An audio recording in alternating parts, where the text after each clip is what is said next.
KSU സംസ്ഥാന general സെക്രട്ടറിയെ KSU സംസ്ഥാന വൈസ് പ്രസിഡന്റുമാർ ഭീഷണിപ്പെടുത്തി പണം തട്ടാൻ ശ്രമിച്ചെന്ന പരാതി. ആഷിഖ് ബൈജുവിന്റെ പരാതിയിൽ 2 സംസ്ഥാന നേതാക്കൾക്കും ഒരു ജില്ലാ നേതാവിനുമെതിരെ കൊല്ലം ഇരവിപുരം പോലീസ് കേസെടുത്തു. തനിക്കെതിരെ ബലാത്സംഗ കുറ്റം ആരോപിക്കുന്ന ഓഡിയോ ക്ലിപ്പ് പ്രചരിപ്പിച്ചു എന്നാണ് ആഷിഖിന്റെ പരാതി. എന്നാൽ പരാതി വ്യാജമാണെന്നും മാനനഷ്ടത്തിന് കേസ് കൊടുക്കുമെന്നും 2ാം പ്രതി യദു കൃഷ്ണൻ പറഞ്ഞു. ഇത് വളരെ കൃത്യമായി ഏതോ ഗൂഢാലോചനയാണ് ഇതിന് പിന്നിൽ നിന്നാണ് മനസ്സിലാക്കാൻ വേണ്ടി സാധിക്കുന്നത്. ഇന്ന് തന്നെ ഒരു നല്ല അഭിഭാഷകനെ കണ്ടുകൊണ്ട് മാനനഷ്ടത്തിന് ഇതിനെ കേസ് ചാർജ് ചെയ്ത പോലീസിനടക്കം ഇതാരാണ് പരാതി കൊടുത്തിട്ടുള്ളത് എന്ന് വെച്ച് കഴിഞ്ഞാൽ ആ പരാതി കൊടുത്തിരിക്കുന്ന ആളുകൾക്കെതിരെ കൃത്യമായി ഞാൻ മാനനഷ്ടത്തിന് കേസുമായി മുമ്പോട്ട് പോവുകയാണ്. പൂർണ്ണമായും ഞാൻ ഇതിൽ ഭാഗമല്ല എന്നുള്ളതുകൊണ്ട് ആത്മവിശ്വാസമുള്ളതുകൊണ്ടാണ് ഞാൻ മീഡിയയുടെ മുമ്പിൽ ഇവിടെ നിൽക്കുന്നത്. അതുകൊണ്ട് ഞാൻ ഇന്ന് തന്നെ ഇവിടെ DGPക്ക് പരാതി നൽകും. അതിനോടൊപ്പം മാനനഷ്ടത്തിന് കോടതിയിൽ കേസ് കൊടുക്കാൻ ഇപ്പോൾ തന്നെ തയ്യാറാകുകയാണ്. അതിനുശേഷം വിശദമായി ഈ വിഷയത്തെപ്പറ്റി പഠിച്ചിട്ട് പ്രതികരണം നൽകുന്നതായിരിക്കും. ലിജോ റോളൻസ് വിവരങ്ങൾ നൽകാനായി ചേരുന്നുണ്ട്. ലിജോ, എന്താണ് ഇത് സംഭവം? ഈ ആഷിഖ് ബൈജുവിന്റെ പരാതിയിൽ എന്താണ് പറയുന്നത്? എന്താണ് ഇവരുടെ വിശദീകരണം? KSU സംസ്ഥാന വൈസ് പ്രസിഡന്റുമാരുടെ വിശദീകരണം എന്താണ് വിഷയത്തിൽ?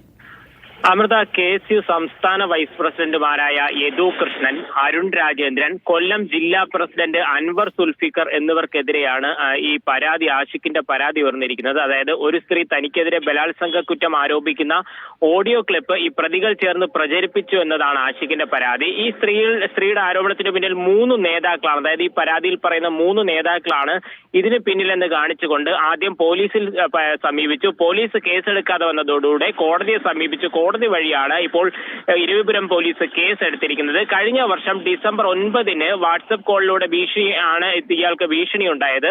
തുടർന്ന് ഇപ്പോൾ പോലീസ് കേസ് എടുത്തിരിക്കുന്നത് ജാമ്യമില്ലാ വകുപ്പുകൾ ചുമത്തിയാണ് കേസ് എടുത്തിരിക്കുന്നത്. അതേസമയം ഈ KSU നേതാക്കളുടെ പ്രതികരണം എന്ന് പറയുന്നത് ഇത് വ്യാജ പരാതിയാണെന്നുള്ള ഒരു പ്രതികരണം വരികയും ചെയ്യുന്നുണ്ട്. ഇതിന്റെയൊക്കെ പിന്നിലുള്ള ഒരു പ്രശ്നമെന്ന് പറഞ്ഞു കഴിഞ്ഞാൽ കൊല്ലത്ത് കഴിഞ്ഞ കുറച്ചു നാളുകളായി KSUവിൽ ശക്തമായ വിഭാഗീയത, ഒപ്പം തന്നെ ഗ്രൂപ്പ് പ്രവർത്തനങ്ങളും നിലനിൽക്കുന്നുണ്ട്.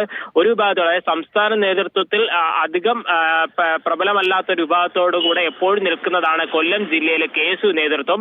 ഒപ്പം മറ്റൊരു വിഭാഗത്തിലെ മറ്റൊരു ഗ്രൂപ്പിൽ പെടുന്ന ഒരാളുമായുണ്ടായ അവർ തമ്മിലുള്ള ഈ കിടപിടുത്തത്തിന്റെ ഭാഗമായാണ് ഇത്തരത്തിലൊരു പരാതി ഉയർന്നു വരുന്നതെന്നാണ് പറയുന്നത്.